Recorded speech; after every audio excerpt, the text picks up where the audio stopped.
never thought I'd find myself in this situation, sitting in my living room, the faint sounds of laughter echoing from the other room, knowing that my world was about to be turned upside down. My name is Mark, and I've been married to Jessica for 6 years. On the surface, everything seemed perfect. A nice house, decent jobs, and a dog named Charlie who was always by our side. But recently, there had been a shift. I couldn't quite put my finger on it, but something felt off. At first, it was subtle. Jessica started coming home later from work, claiming she had more responsibilities at the office. I was supportive, thinking this was just part of her career progression. But then she began to pick fights over trivial things, like my choice of TV shows or how I folded the laundry. It was as if she was searching for reasons to create distance. One night I noticed her texting more often, always with that sly smile on her face that made my stomach churn. Initially, I dismissed it. Maybe she was just chatting with friends, or perhaps her work was more social than I realized. But I couldn't shake this, knowing feeling that something deeper was brewing. I chalked it up to paranoia, a side effect of my overactive imagination. Still, I had this hunch niggling at me, and as any curious husband would do, I started to dig a little deeper. One evening while Jessica was in the shower, I absently picked up her phone from the coffee table. It was unlocked, and while I should have left it alone, I found myself scrolling through her messages. What I read sent chills down my spine. There it was, a string of flirty texts between Jessica and our landlord, Tom. The way they talked about meeting up, exchanging winky faces, and discussing how they couldn't wait to have fun left me reeling. Tom, my landlord, the guy I'd trusted to take care of our building, was the last person I expected to be involved in this. I felt my heart racing, anger boiling over as I read more. Jessica was not only cheating on me, she was doing it with someone who was supposed to be a trusted ally in our lives. I put the phone down, my mind racing. The betrayal stung like 1,000 bees, and I felt a lump form in my throat. I had to confront her, but the thought of it terrified me. I paced back and forth, trying to gather my thoughts. Part of me wanted to scream, to throw things, but a calmer part knew I needed to approach this carefully. When Jessica emerged from the shower, blissfully unaware of the storm brewing, I felt my heart pounding. Confrontation was inevitable. I could either let the betrayal define me or take control of the situation. But as she looked radiant in her towel, I felt a pang of sadness. This was the same woman I had fallen in love with, and yet here I was, feeling like a stranger was standing before me. "Can we talk?" I asked, my voice steady despite the chaos inside me. She glanced at me, her eyes narrowing with suspicion. "Sure, what's up?" I took a deep breath, weighing every word. "I need to know why you've been acting so differently lately. Are you seeing someone?" Her expression shifted, an undertone of defensiveness creeping in. "What are you talking about, Mark? You're being ridiculous," she snapped, but I was ready. I pulled out my phone, showing her the texts, feeling the tears well up as I did. "I found these. You and Tom, what's going on?" Her reaction was immediate. The shock on her face quickly morphed into anger. "You went through my phone. How dare you invade my privacy?" I felt the heat rise in my cheeks. "This is about you cheating on me, Jessica. You're angry about me looking at your phone instead of being sorry for what you've done." She crossed her arms, a defensive posture that only fueled my rage. "You don't understand. It's not what you think." I was at a loss for words. How could she even attempt to justify this? The betrayal felt like a knife in my gut, twisting deeper with every excuse she made. With emotions swirling around me, I felt my heart breaking as reality sunk in. I had to think clearly. This wasn't just about betrayal, it was about my life, my future. Would this marriage survive? Would I be able to forgive her if she begged? I didn't know the answers, but one thing was for sure. I couldn't let this go without consequences. I needed a plan. Little did Jessica know, this was just the beginning of my journey into a world of revenge. After that explosive confrontation, I spent the night wrestling with my emotions. I felt a cocktail of rage, despair, and an overwhelming sense of betrayal. Jessica had always been the one I relied on, my partner in everything. But now she felt like a stranger. I couldn't sleep, my mind racing with thoughts of revenge and what steps I should take next. The next morning, I woke up feeling different, almost detached from the pain. I realized that I didn't want to let her dictate how this story would end. If she thought she could betray me without facing the consequences, she had another thing coming. I needed a plan, and I needed to be strategic about it. As the sun came up, bathing my living room in a warm glow, I grabbed a cup of coffee and started to think through my options. I could confront her again, try to work things out, but deep down, I knew that her betrayal was a line that couldn't be uncrossed. I glanced around our home, and that's when it hit me. Our landlord, Tom, had a stake in this mess. He was the one who had taken advantage of the trust I placed in him, and now he was wrapped up in my wife's infidelity. My mind began to race. What if I turned the tables on both of them? I could buy the building we lived in, the one Tom owned. With a bit of cash and some strategic maneuvering, I could make their lives a living nightmare. They thought they were so clever, sneaking around behind my back, but they had no idea who they were messing with. The idea excited me, and I couldn't shake the grin that crept onto my face. I set to work, researching property values and doing some quick calculations. My job provided a decent salary, and I had some savings stashed away. I'd always been cautious with my finances, but now I felt like I was finally ready to take a risk. I reached out to a real estate agent, someone I knew through a friend, and set up a meeting to talk about potential listings. When I met with Sarah, the agent, I explained my situation without divulging too much personal detail. I'm looking to buy a multi-unit property, preferably one that's already occupied, I said, trying to keep my demeanor casual. Do you have anything available? She raised an eyebrow, intrigued. Well, there's a small building in your area that might be a good fit.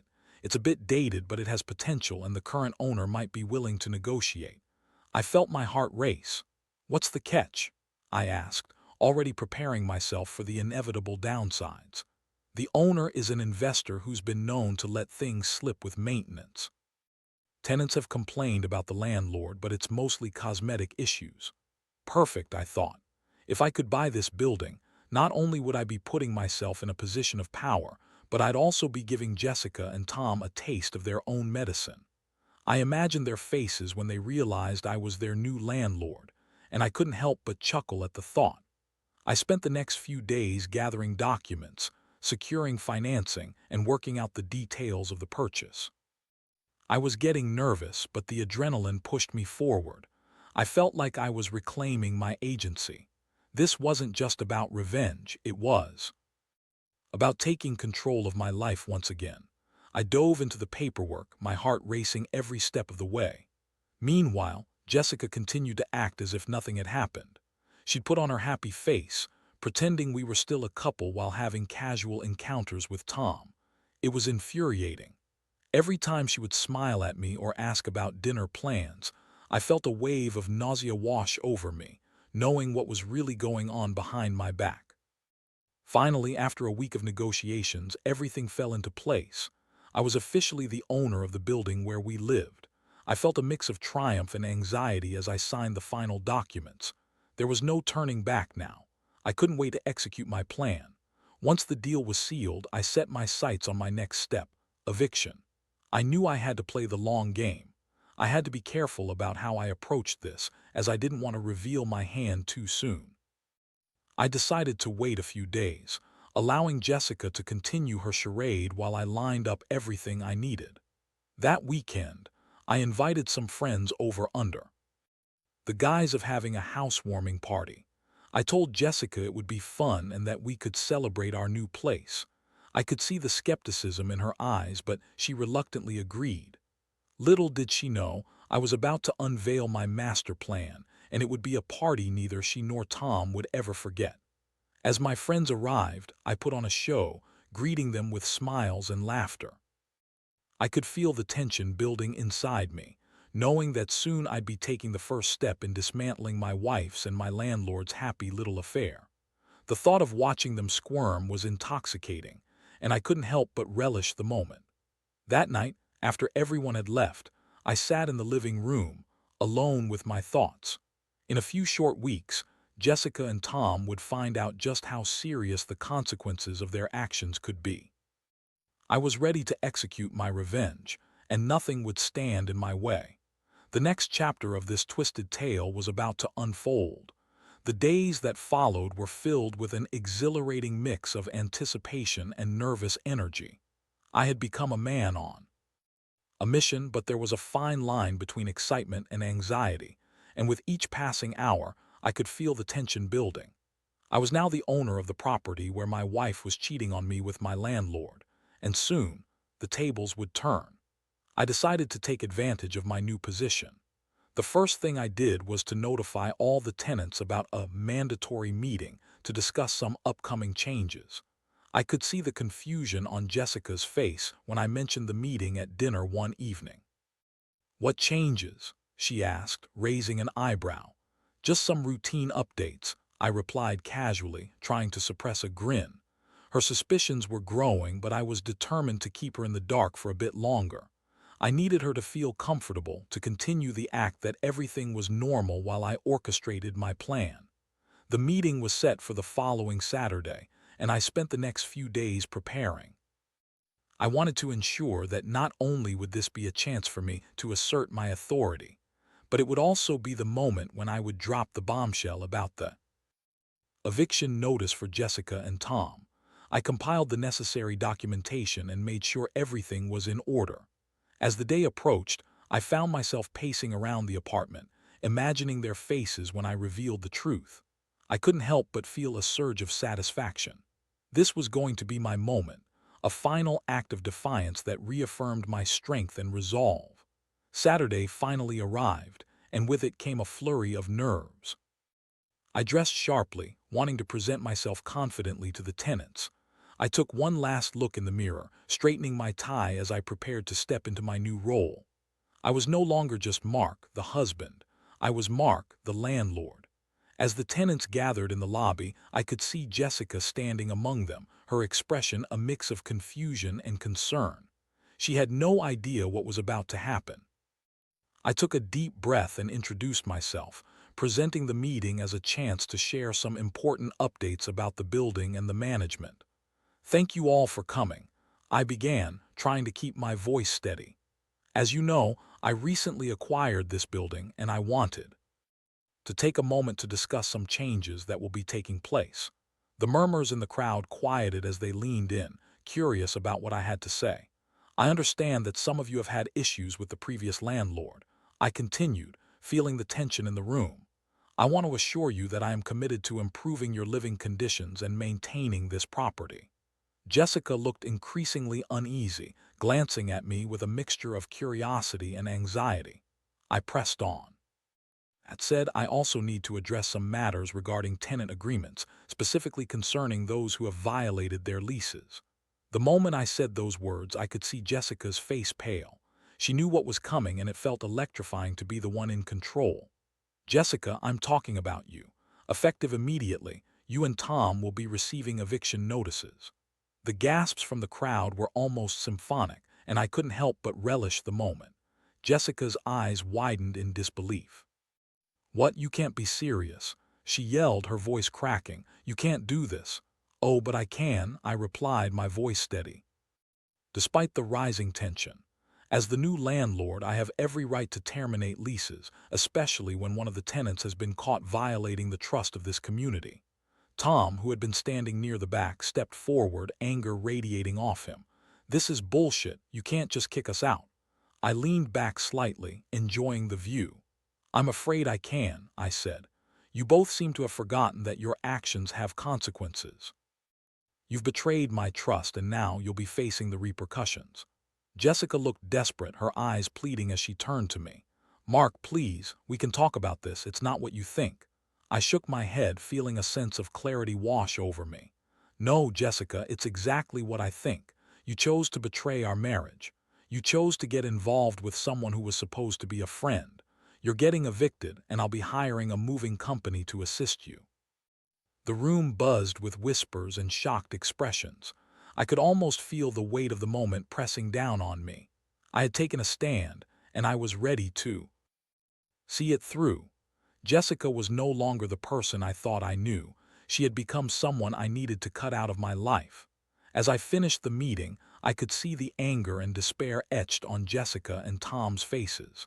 I felt a surge of triumph, yet a part of me was burdened with the reality of what I was doing. This wasn't just revenge. It was the destruction of a life we had built together. After the meeting, I swiftly handed out the eviction notices to both of them, along with the documentation outlining their lease violations. I could see Jessica's hands shaking as she took the paper, her face a mask of disbelief and betrayal. "Mark, how could you do this?" she asked, her voice trembling. "It's simple," I replied, my tone unwavering. "You made your choice. Now I'm making mine." As I walked away, leaving behind the chaos that was unfolding, I felt a mix of satisfaction and sorrow. I had taken control of my life and made my stance clear, but the road ahead was still fraught with uncertainty. This was just one step in a long journey, and I knew that there would be more challenges to come. The aftermath of my actions still loomed large, and I couldn't shake the feeling that this was only the beginning. I had gained the upper hand, but what would it ultimately cost me? Only time would tell. In the days that followed the eviction notices, the atmosphere in the building was thick with tension. I felt like I had thrown a stone into a calm pond, and now the ripples were growing wider and more chaotic. Jessica and Tom were quick to mobilize their defenses. They enlisted the help of a lawyer, and I could sense the hostility brewing. I was ready for the battle, but that didn't mean I wasn't feeling the aftershocks of my decisions. I knew eviction wasn't just about paperwork. It involved emotions, relationships, and a lot of messy feelings. It was strange to see Jessica so vulnerable after she'd so casually betrayed me. She had spent weeks laughing behind my back, and now she was the one who looked lost and desperate. I often found myself grappling with a pit of guilt. Did I really want to see her fail? Did I want to become the villain in our story? But I quickly reminded myself why I was doing this. It wasn't for revenge alone. It was also about regaining my dignity and self-respect. I was reclaiming my life, and that was non-negotiable. I had to stay strong. I couldn't allow myself to slip back into the comfort of forgiveness, not yet. Jessica confronted me the night after the eviction meeting. I was sitting on the couch, scrolling through my phone when I heard a timid knock on the door. I had anticipated this moment, but nothing could prepare me for the emotional whirlwind that ensued. My heart raced as I opened the door to find her standing there, her eyes swollen from crying, face pale, and hair tousled. "Mark, can we talk?" she asked, her voice barely above a whisper. "About what?" I replied coldly.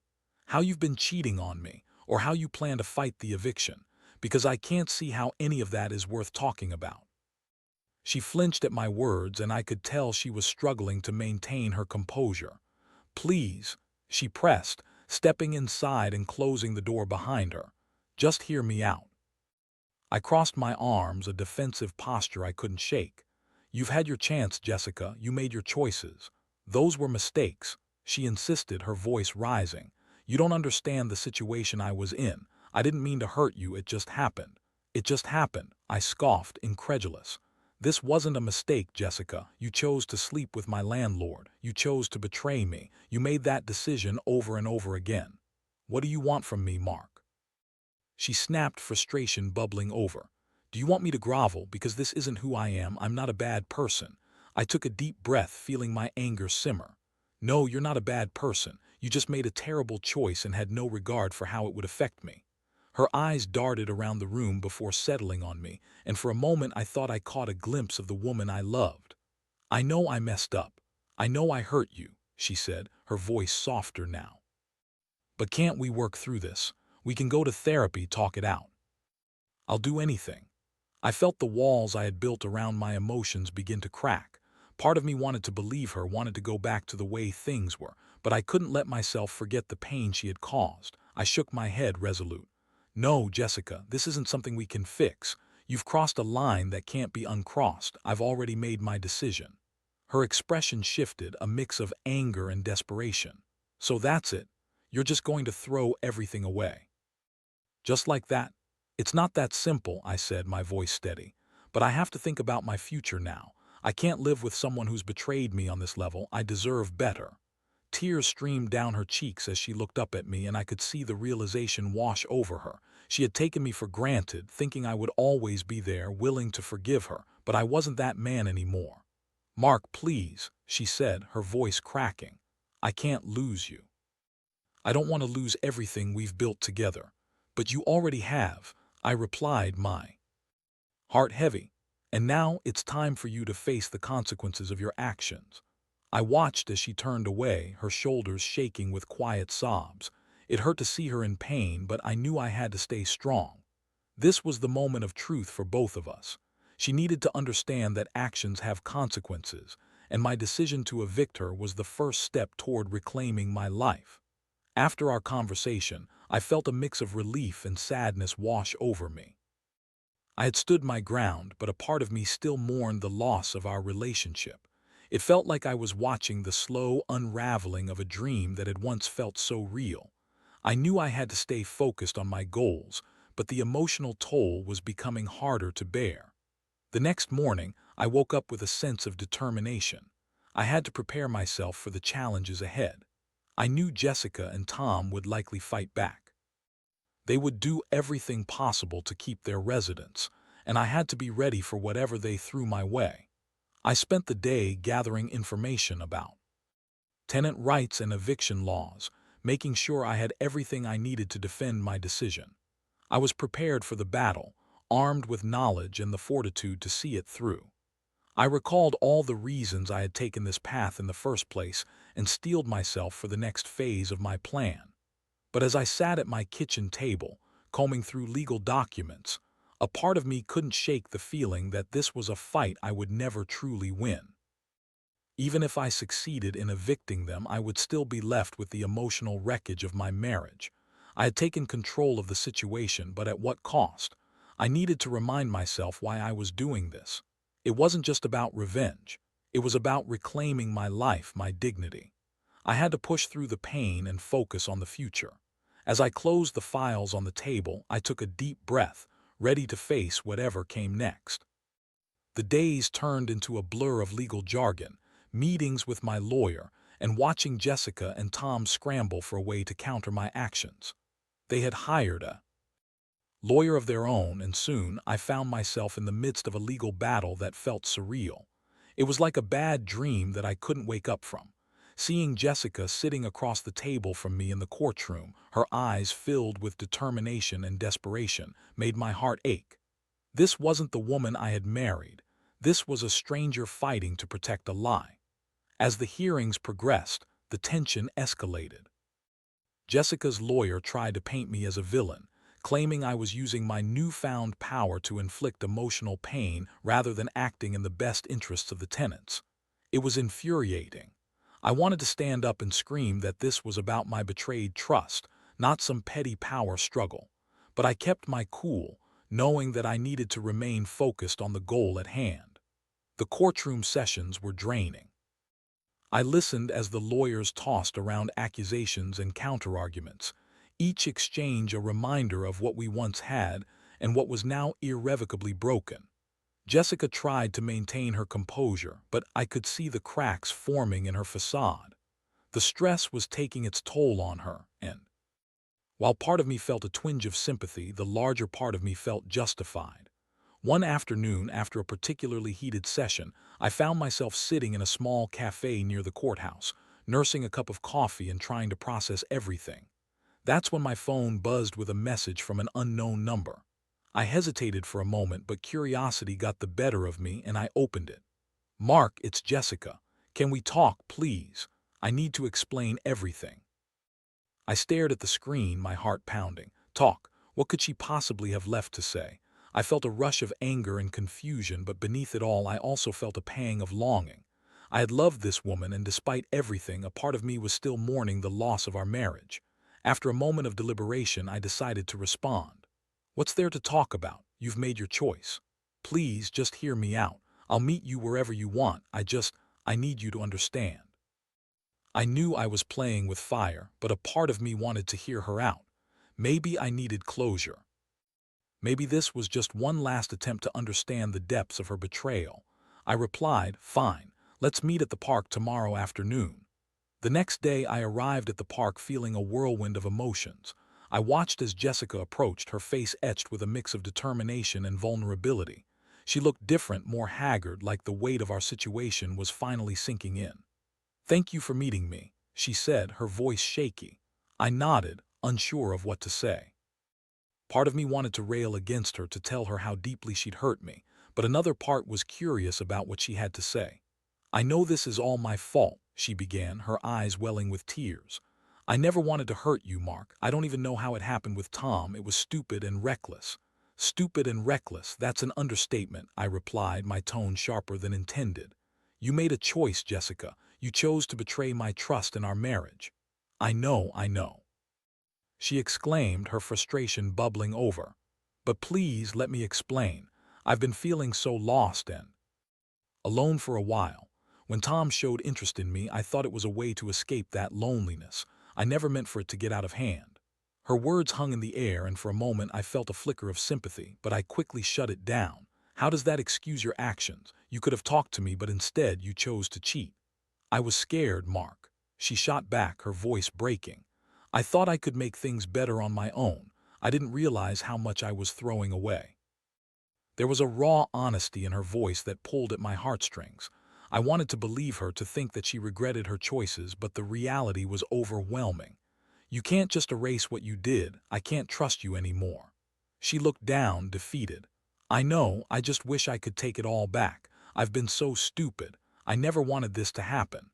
The silence stretched between us, heavy with unspoken words. I could see her pain reflected in her eyes, but a part of me felt hardened by the events that had unfolded. I needed to protect myself. "What do you want from me, Jessica? Do you want me to forgive you, to pretend everything is okay?"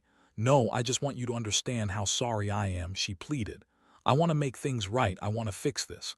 "Fix this?" I echoed, bitterness creeping into my voice. "How? You think we can just go back to the way things were? You've shattered my trust." "I know, but I'm willing to fight for us. I'll do anything to help you see that I can change." I shook my head, a mixture of anger and sadness swirling within me. "You need to understand that I can't go back to being the man who trusted you blindly. I deserve better, Jessica. I need to focus on myself now." Her expression fell, and I could see the realization wash over her. This wasn't a negotiation, it was an end. I was no longer the same man she once knew. "I understand," she said quietly, tears streaming down her cheeks. "I'm so sorry for everything. I wish I could take it back." As I looked at her, a wave of emotions crashed over me: anger, sadness, regret. I realized this wasn't just about eviction, it was about a life that would never be the same again. I felt a profound emptiness settling in my chest, but I knew I had to keep moving forward. "Goodbye, Jessica," I said softly, my heart heavy. As she walked away, I felt a mix of relief and sorrow. I had taken the step to end our toxic cycle, but the cost was immeasurable. I had fought for my self-respect, but I could still feel the echoes of our history haunting me. In the days that followed, I poured myself into my work in the aftermath of the eviction process. Jessica and Tom continued to push back, but I stood firm, committed to seeing this through. I was ready to reclaim my life, but I also knew that the journey ahead would be anything but easy. With each passing day, I reminded myself that this was a turning point, and the fight was far from over. I had a long road ahead of me, but somewhere deep inside, I believed that I would emerge stronger. I had taken control of my destiny, and now it was time to see where that would lead me. The weeks dragged on, and the battle continued. Jessica and Tom were determined to stall the eviction process, using every legal loophole they could find. They filed motions and counterclaims, hoping to buy time, but I remained resolute. I had come too far to back down now. I spent countless hours reading through legal documents, working closely with my attorney to ensure I had all my bases covered. Each time I had to appear in court, I could see Jessica sitting across from me, her face a mixture of defiance and desperation. There were moments when I was tempted to feel sorry for her, but I quickly reminded myself of the betrayal that had shattered our marriage. I had to keep my emotions in check, staying focused on the end goal. Finally, after several tense appearances, the court date that would determine their fate arrived. The courtroom was packed, and my heart raced as I waited for the judge to call us forward. I could feel the weight of the moment pressing down on me, but I was ready. As we stood before the Judge, I watched Jessica and Tom present their case. They tried to claim that I was acting out of spite, that my actions weren't justified. But my lawyer and I were prepared. We had evidence of their lease violations and testimony from other tenants about their behavior. It was clear that they had overstepped their bounds, and I was determined to make that point clear. When it was my turn to speak, I took a deep breath and stepped forward. Your Honor, I began, my voice steady. I stand here not just as a landlord, but as a man who has been deeply wronged. I trusted my wife and my landlord, both of whom betrayed that trust. I've worked hard to build a life for myself, and I cannot allow this betrayal to go unchallenged. I could see the judge listening intently, and I pressed on. This isn't just about eviction, it's about accountability. My wife made choices that had real consequences, and I believe it is crucial for her to face those consequences. As I spoke, I noticed Jessica's face change. It was no longer defiant, it was filled with regret. For a brief moment I saw a glimpse of the woman I had once loved, but I quickly reminded myself that love doesn't erase betrayal. After both sides presented their cases, the judge took a moment to deliberate. The tension in the room was palpable as we all waited for the verdict. I tried to stay calm, knowing that this moment would define not just my relationship with Jessica, but also my future. When the judge finally returned, I felt my heart pound in my chest. Based on the evidence presented, I find the tenants in violation of their lease agreement, the judge declared. My heart soared, but I forced myself to maintain composure. This court rules that the eviction notices are valid and the tenants have 30 days to vacate the premises. The judge continued. The gavel came down and I felt a mix of triumph and relief wash over me. I had won. But as I looked over at Jessica, her face crumpled in despair, I felt a pang of empathy. She was losing everything. But I reminded myself again that this was a consequence of her actions, not mine. As we left the courtroom, I caught Jessica's eye, and for a moment we were two people who had shared a life together, now standing on opposite sides of a gaping chasm.